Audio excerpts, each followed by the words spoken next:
Ora, que beleza, garoto. Aproveitando o finalzinho do horário do almoço para estudar, é? É, isso mesmo. É assim que se vai longe. Não, eu tô aqui revendo as regras de cotagem que eu aprendi na última teleaula. Ah, eu sei. Você aprendeu como indicar as cotas básicas da peça, não é isso? É isso mesmo, ó. Uhum. Só que tem uma coisa, seu Tito. Com as cotas básicas somente, você não consegue produzir as peças que apresentam elementos. É que nos modelos e peças com elementos, além de indicar as cotas básicas, é necessário também indicar as cotas de tamanho e de localização desses elementos. Por isso, na teleaula de hoje, você vai aprender a cotar os elementos das peças. Vai saber que as cotas de tamanho referem-se às medidas do elemento necessárias à execução da peça e que as cotas de localização indicam a posição do elemento na peça ou posição do elemento em relação a outro, tomado como referência. Viu só como não dá pra perder a teleaula de hoje? Então não saia daí, porque a gente volta já já.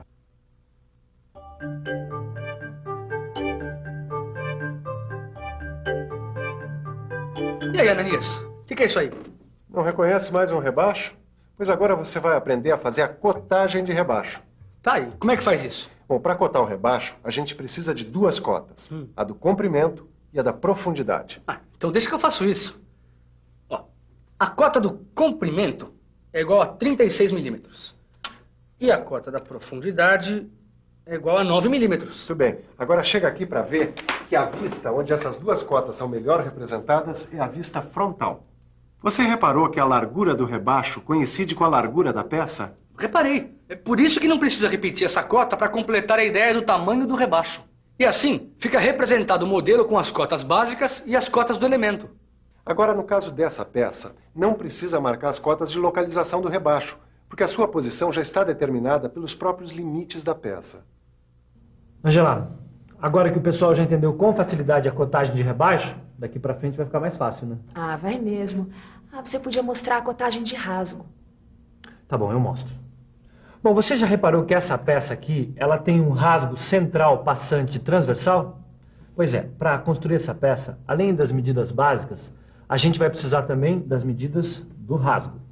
Mostra as duas cotas necessárias para dimensionar o rasgo. A cota do comprimento e a cota da profundidade ou altura. Então, olha aqui. O comprimento do rasgo é 20 milímetros. E a sua profundidade é igual a 7 milímetros. E como o rasgo atravessa completamente a peça no sentido transversal, a largura do rasgo é a mesma que a largura da peça. Agora é com você. Passe essas cotas do rasgo para as linhas de cota correspondentes na vista frontal. E aí, é difícil? Difícil? Difícil nada. A cota 20 indica o comprimento do rasgo.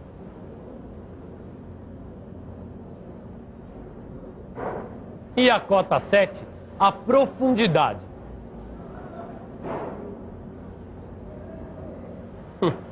Pronto. Aí está o dimensionamento completo do modelo, junto com as indicações das cotas básicas. Agora, eu já tenho todas as cotas para produzir a peça. Mas você observou a linha de simetria? Ela aparece aqui na vista frontal e na vista superior, mostrando que este modelo é simétrico. E, nesse caso, as cotas de localização tornam-se dispensáveis. Mas, Silva, vamos imaginar que esse desenho aqui não tenha a linha de simetria. Bom, sem a indicação da linha de simetria, fica assim. É preciso indicar a localização do rasgo através desta cota. Quer dizer, a distância desse elemento em relação à face direita da peça tomada como referência. Ananias, tudo bem se o elemento da peça for um rebaixo ou um rasgo. Isso aqui eu já sei cotar. Agora, e essa aqui? Essa peça com furo eu não sei cotar. Calma, Caio. Você só precisa conhecer a cotagem de furo.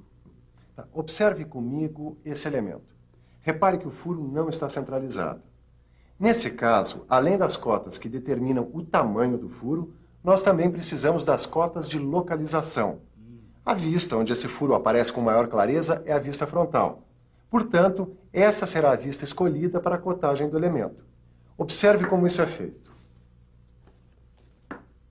O tamanho do furo é determinado por duas cotas, comprimento e altura de 16 milímetros. E como é que eu represento a localização do furo? Bom, aí é melhor ouvir quem entende do traçado. O Miguel entende do traçado. Fala aí, Miguel. Fala você já tá na prancheta? Tá bom, eu falo. Para facilitar a execução da peça, a localização do furo deve ser feita a partir do centro do elemento. 2 cotas de localização são necessárias, olha.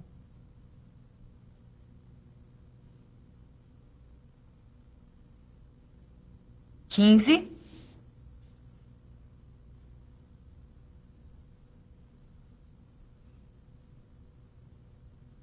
e 15. Bom, agora deixa que eu mostre o desenho técnico completo do modelo com furo quadrado passante. Dá uma olhada. Ele traz, além das cotas básicas, traz também as cotas de tamanho do furo e de localização do furo. Mas tem uma coisa, Silva. Algumas peças que você executa são muito mais complicadas do que esta. Tem toda a razão, Tito. Por isso nós vamos ver a cotagem de peças com mais de um elemento. Quando a peça tem mais de um elemento, 2 situações são possíveis. Já sei. Ou os elementos são iguais, ou eles são diferentes. É isso aí. No primeiro caso, não é necessário cotar todos os elementos. Sim. Mas quando a peça tem elementos diferentes, todos devem ser cotados para permitir a sua execução. Veja um exemplo de cotagem de modelo com 2 elementos iguais. Repare que se trata de um modelo prismático simétrico com 2 rebaixos laterais. E como o modelo é simétrico, 2 cotas são suficientes para dimensionar o rebaixo. O comprimento, profundidade ou altura. E para completar o dimensionamento do modelo, é só indicar as cotas básicas. O comprimento de 50 milímetros, a largura de 16 milímetros e a altura de 32 milímetros. Só que nem sempre a peça tem 2 elementos iguais. Observe essa aqui, com 2 rebaixos diferentes. Como é que eu faço a cotagem dessa peça, Ananias? Bom, como os 2 elementos são diferentes, é preciso colocar as cotas de tamanho em cada um dos rebaixos. E assim fica o dimensionamento completo do desenho, com cotas básicas e de elementos. Tudo bem, Ananias. Mas agora, se eu não me engano, eu já vi peças com até 3 elementos, bem mais complexas. Eu acho que você não se engana, não. É muito comum peças com 3 elementos. Preste atenção. Veja como se faz a cotagem desse modelo com 2 rasgos diferentes e um furo passante. Nesse caso, a vista frontal é onde melhor se representam os rasgos. Tô certo? Certíssimo, Caio. Você lembra que para dimensionar cada um dos rasgos necessitamos de 2 cotas? Lembro sim. Uma cota de comprimento e outra de profundidade. A localização dos rasgos fica definida pela linha de simetria. Veja as cotas de tamanho dos rasgos indicadas na vista frontal. O outro elemento a ser dimensionado é o furo, bastando indicar a cota do seu diâmetro na vista superior, onde a forma do furo aparece melhor representada. E agora, com a indicação das cotas básicas, o dimensionamento da peça ficou completo. Ângela, para terminar nossa teleaula, só falta uma coisinha. O que é, Miguel? Falar da cotagem de peças com elementos angulares. Fala você, vai. Aproveita que o pessoal já sabe que o chanfro é um elemento oblíquo. Tá bom, eu falo. Muitas peças apresentam partes chanfradas que servem para quebrar os cantos vivos. O chanfro é obtido pelo corte da aresta de 2 superfícies que se encontram. Não esquece de falar que os chanfros podem ser cotados de 2 maneiras, por cotas lineares e por cotas lineares e angulares. Calma, eu já ia falar. As cotas lineares são aquelas que a gente viu até agora. Elas indicam as medidas de extensão. E as cotas angulares indicam as medidas de aberturas de ângulos. Agora é comigo. Deixa que eu mostro a cotagem de um chanfro apenas por cotas lineares. A vista onde o chanfro aparece cotado é a vista frontal. As cotas 8 e 12 indicam o tamanho do chanfro. A largura do chanfro coincide com a largura da peça. Como os 2 chanfros são iguais, basta cotar um deles. A cotagem completa do desenho fica assim. Mas existe outra forma de cotagem do chanfro usando cotas lineares e cotas angulares. Como neste caso os 2 chanfros são diferentes, cada um deve ser cotado separadamente. Agora, repare que no chanfro da esquerda, o tamanho ficou determinado por uma cota linear 7 e uma cota angular 25 graus. A cota 7 indica a altura do chanfro e a cota 25 graus indica a abertura do ângulo do chanfro. Nos dois casos, a largura do chanfro coincide com a largura da peça. E assim, a gente já pode executar o chanfro sem grandes dificuldades. E fica mais fácil ainda quando o ângulo do chanfro for de 45 graus. Olha aqui a sua cotagem. A cota 2, que aparece nos dois desenhos, indica o comprimento do chanfro. A cota 45, que é angular, indica a abertura do ângulo do chanfro. Mas lembre-se, a cotagem só pode ser feita desse modo quando a abertura do ângulo for de 45 graus. E não existem peças com outros tipos de elementos angulares? Aqui estão alguns exemplos. A cotagem destes elementos também é feita por meio de cotas angulares e de cotas lineares. Será que você já consegue fazer a cotagem da última peça? Acho que sim. Eu só preciso pensar um pouco. Vamos pensar um pouco. Vamos pensar em como fazer a cotagem desta peça. Bom, a vista onde o elemento angular aparece melhor representado é a vista frontal. Então é nela que fazemos a cotagem deste elemento. A cota 90 graus indica a abertura do ângulo do elemento. A cota 30 indica o comprimento do elemento. E a existência da linha de simetria dispensa a indicação de cotas de localização.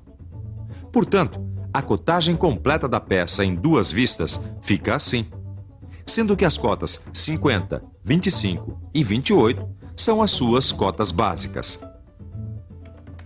Angela, agora que o pessoal já está craque mesmo, você podia partir para um exemplo ainda mais complexo. Tá bom, eu vou começar mostrando a perspectiva de uma outra peça com elementos angulares. Agora, acompanhe a interpretação da cotagem dos seus elementos angulares.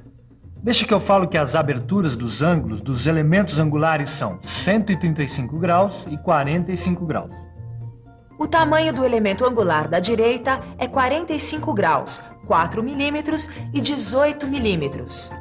Será que os telealunos repararam que a cota 4, aquela que se refere à altura do elemento angular, só aparece indicada do lado direito? Isso acontece porque a altura do outro elemento angular é a mesma. Assim, não é necessário repetir a cota. Portanto, o tamanho do elemento angular da esquerda é dado pelas cotas 135 graus, 4 e 18. É fácil, não é? Mas para melhorar ainda mais a sua compreensão sobre a cotagem de elementos, é bom ficar de olho na revisão. E atenção, se liga aí, que é hora da revisão. Na teleaula de hoje, aprendemos a interpretar a cotagem dos elementos das peças. Vimos que as cotas de tamanho referem-se às medidas do elemento necessárias à execução da peça, e que as cotas de localização indicam a posição do elemento na peça, ou posição do elemento em relação a outro tomado como referência. Por fim, aprendemos como é feita a cotagem de peças com elementos angulares. No seu livro de estudos, você vai encontrar exercícios para ajudar a fixar os novos conhecimentos. Então não perca tempo e estude, porque daqui a pouco tem mais. Até a próxima. Tchau.